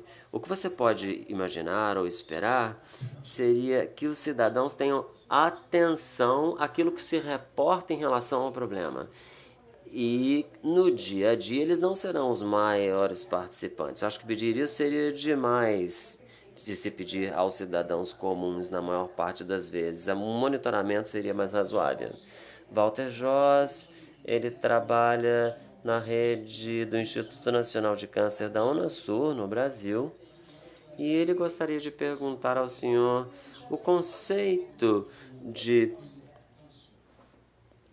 O ônus do câncer. Perdão, professor. Agora que eu entendi. Confundi câncer com conserto. Ok.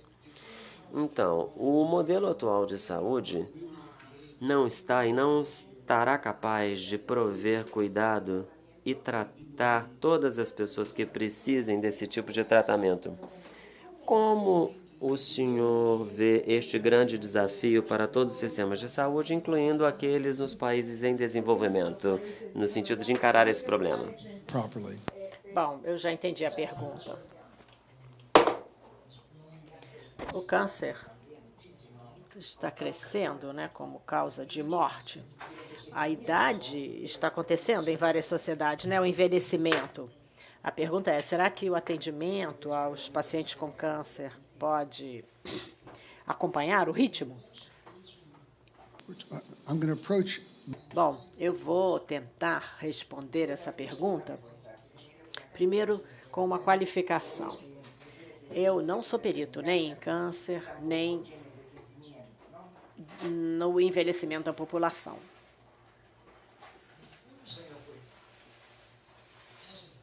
O primeiro ponto positivo é que muitas pessoas acreditam que o envelhecimento da sociedade é um destino demográfico, né? E isso é um erro, na minha opinião. Deixa eu justificar. Na verdade, eu vou falar do que eu sei, que é a minha comparação entre o Canadá e os Estados Unidos. Em 1970, o Canadá e os Estados Unidos gastaram exatamente a mesma proporção do seu PIB, 7,1%, 7,0% do PIB. Em 1990, o Canadá gastou cerca de 8% do PIB e os Estados Unidos 9,5%. Em 1990, os Estados Unidos gastavam 11,5% e o Canadá cerca de 9%. Em 2000, os Estados Unidos gastavam 14% e o Canadá entre 9% e 10%. Em 2010, os números estavam próximos de 17%, 18% para os Estados Unidos e 10% no Canadá. Portanto, uma enorme diferença. Eu queria que vocês acreditassem em mim quando eu vou dizer que os arranjos do sistema de saúde no Canadá e nos Estados Unidos é muito semelhante. Hospitais para voluntários, enfim, primeiro, companhias de seguro com e sem fins lucrativos, a reunião de médicos em hospitais, mas não na questão da indústria farmacêutica, né? Outra ligação importante, né, no meu argumento é que se eu disser, e vocês devem acreditar em mim, que de 1970 até 2010, os Estados Unidos e o Canadá envelheceram identicamente, né, a mesma proporção, aconteceu na América do Norte. E diferenças enormes aconteceram no financiamento do atendimento médico. No entanto, o envelhecimento não é razão para essa comparação. É isso que é o meu argumento. E é importante, né? Porque o clichê de que a demografia é um destino é um clichê que, como todos, parece razoável se muitas pessoas o repetem, né? Ele toma a forma de um slogan repetido. Vou dar um outro exemplo de evidência disso. Se a demografia fosse realmente o destino de um país em relação ao envelhecimento, nós, em 1980 até 2000, no norte da Europa, nós, nos países nórdicos em geral, nós teríamos visto uma transformação enorme no sistema de saúde, porque foi nesse período que aconteceu o envelhecimento. E os Estados Unidos só vai experimentar a mesma coisa em 2020. Houve um aumento de 50% na proporção de pessoas com mais de 65 anos. Por essas razões, já tem gente olhando para o relógio, eu não tenho ideia quanto tempo o programa vai durar. Ainda temos outras perguntas da internet. Tem alguma autoridade reguladora aqui em relação ao limite de perguntas? Carlos, eu vou parar, eu vou beber uma aguinha aqui.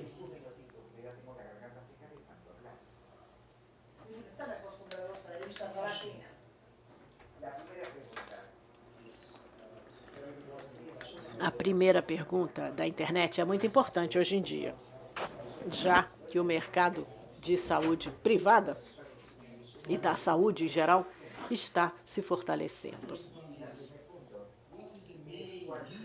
Qual é o principal negócio do setor de saúde? Qual é o negócio mais lucrativo?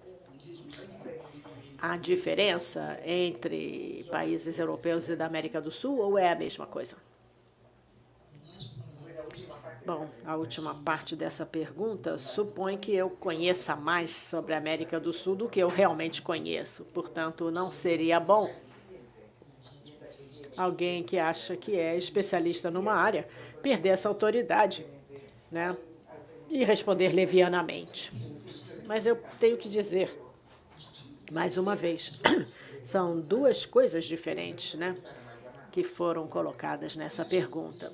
Perguntar qual é o seu negócio pode te levar a responder: eu estou no sistema de atendimento à saúde, eu estou no negócio de pesquisa de saúde, de pesquisa biomédica. Essa é a minha atividade, a minha ocupação.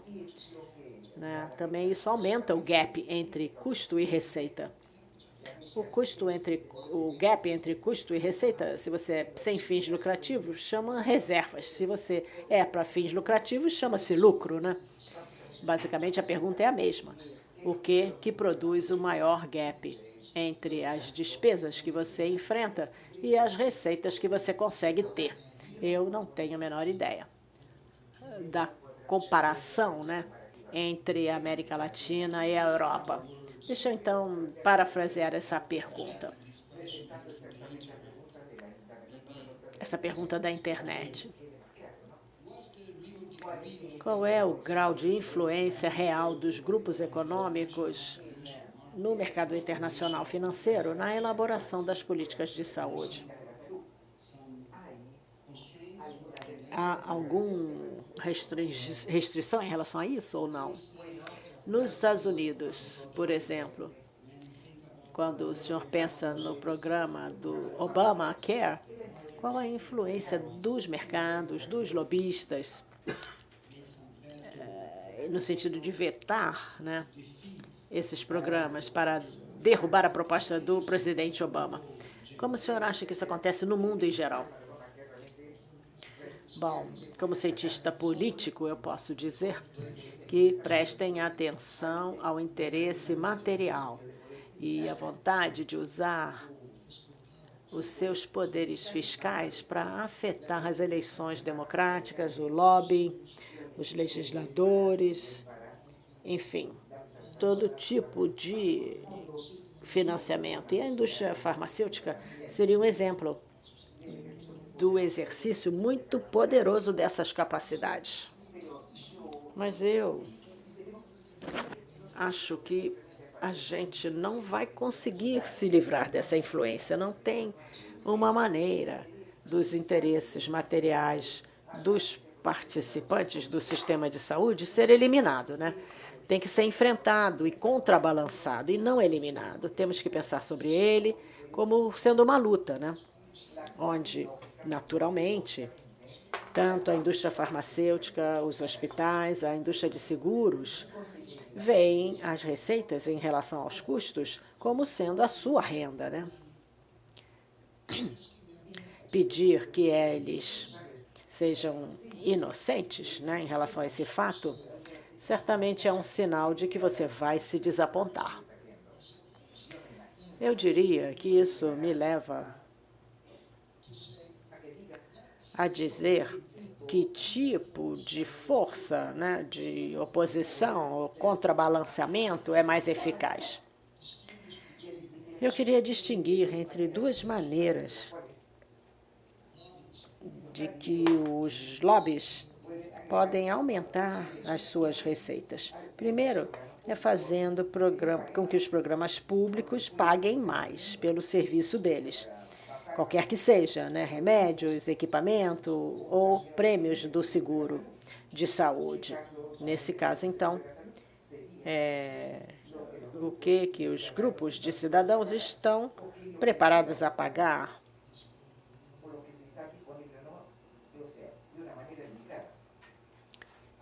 Então, uma das duas consequências de pressão dos lobbies nesse sentido, uma consequência é que o setor público age como uma cooperativa de consumidores, né, a favor dos cidadãos.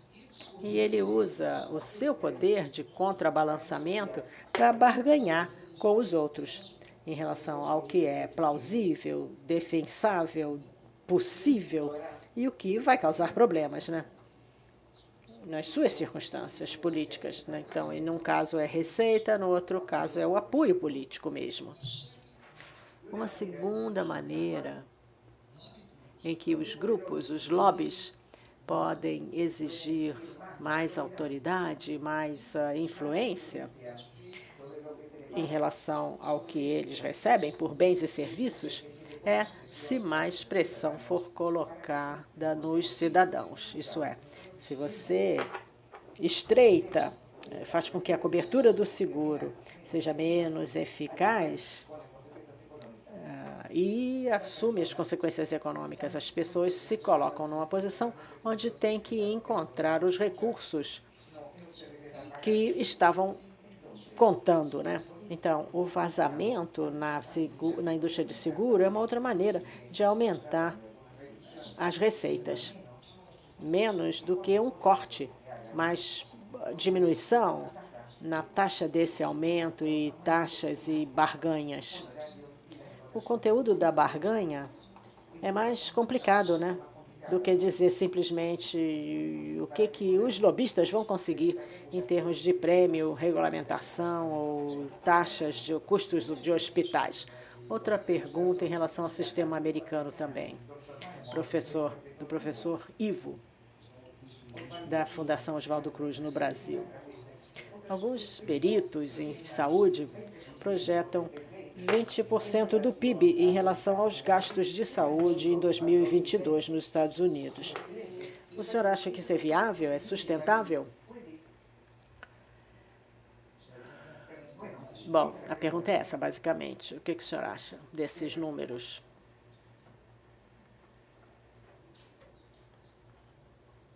Eu preciso de mais água para responder essa pergunta. Eu vou dizer que é uma necessidade médica como justificativa.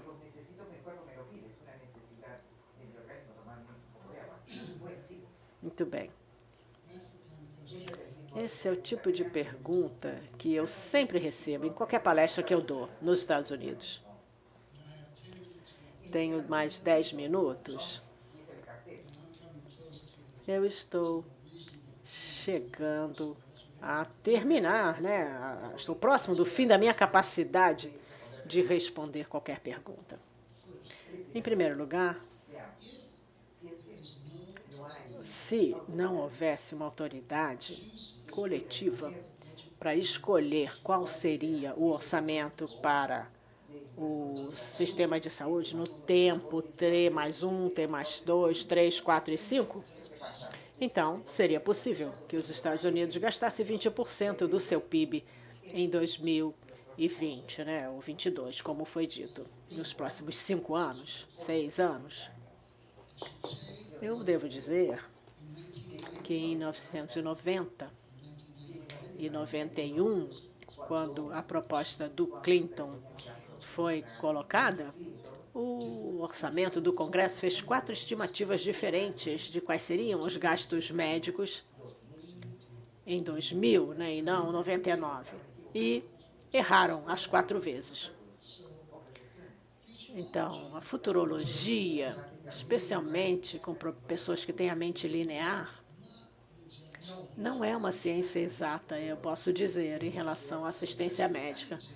É uma ciência inexata se você começa com um país que não faz nenhum esforço para estabelecer limites nos gastos. Então, uma condição necessária, na minha opinião, para fazer com que os custos da saúde médica seja razoável, né, em termos de orçamento, é ter a capacidade de criar um orçamento ex ante e não ex post. Portanto, isso se aplica na Inglaterra, no Canadá, em qualquer lugar dos países europeus. Não diz o que essa barganha vai produzir, mas diz do que eles estão discutindo. Nós não temos essa instituição nos Estados Unidos. A Medicare não tem um orçamento, ele descobre o seu próprio orçamento. A Medicaid também não tem, ela vai atrás, descobre o seu orçamento. Os seguros privados esperam receitas, mas não é um orçamento que as outras pessoas encaram, né? É uma participação. Portanto, isso seria o ponto 1. O ponto 2 é que tem algo até cômico em relação a perguntar se essas previsões são sustentáveis. Há uma citação famosa por um analista político muito inteligente nos Estados Unidos. Ele diz, e eu espero que possa ser traduzido, ele diz, se um orçamento de um programa não for sustentável a longo prazo, ele não vai ser sustentável. Então, fazer a pergunta assim pressupõe alguma capacidade de interromper, coisa que não existe nos Estados Unidos absolutamente.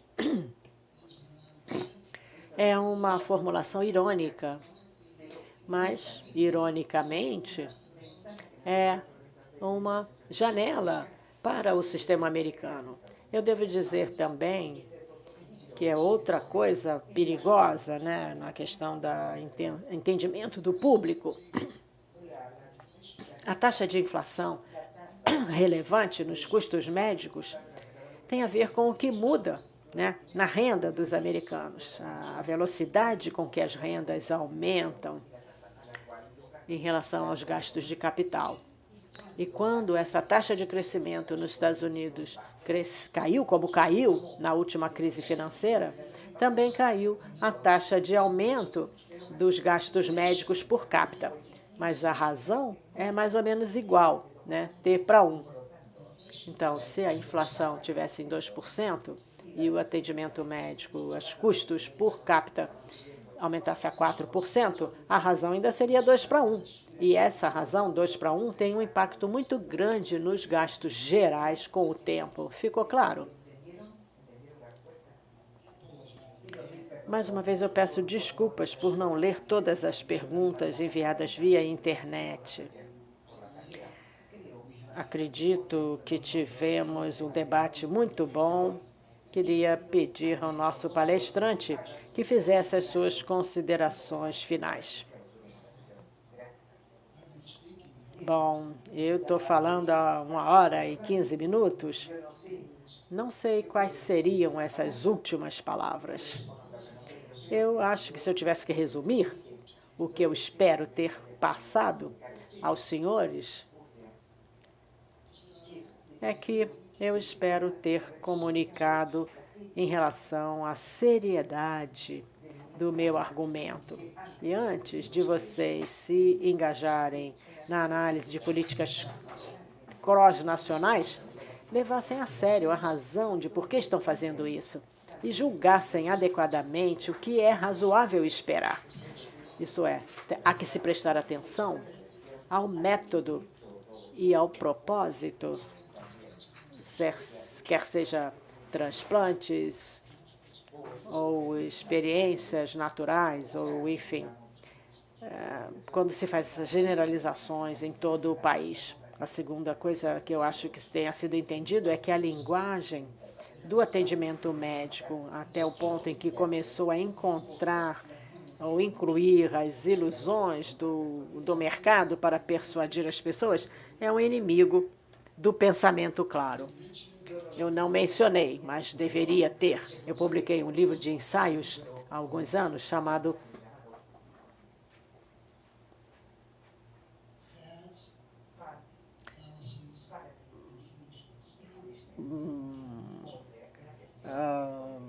fads, fallacies and foolishness in medical care.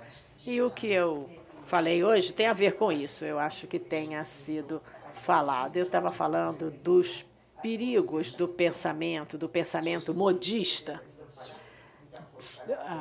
falacioso e bobo mesmo, né?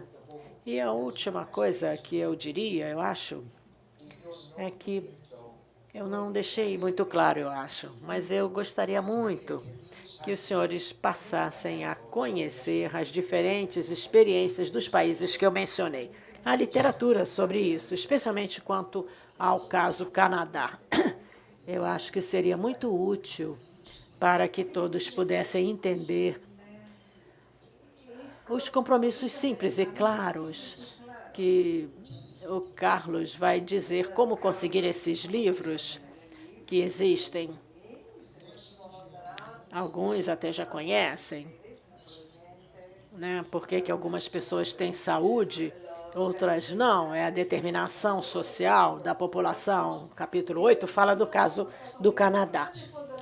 Então, eu acho que eu estou realmente ficando sem voz. Muito obrigado pela atenção. Muito obrigado.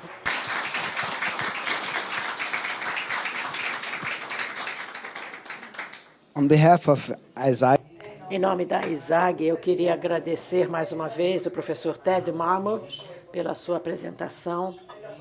Nos próximos 2 dias, nós vamos continuar com o workshop Fortalecendo o Estado, Regulando o Mercado, Desafios para os Sistemas Nacionais da Unasul, com a participação de representantes dos Ministérios de Saúde das 12 nações sul-americanas. Queremos agradecer a todos que nos ouviram e mandaram perguntas.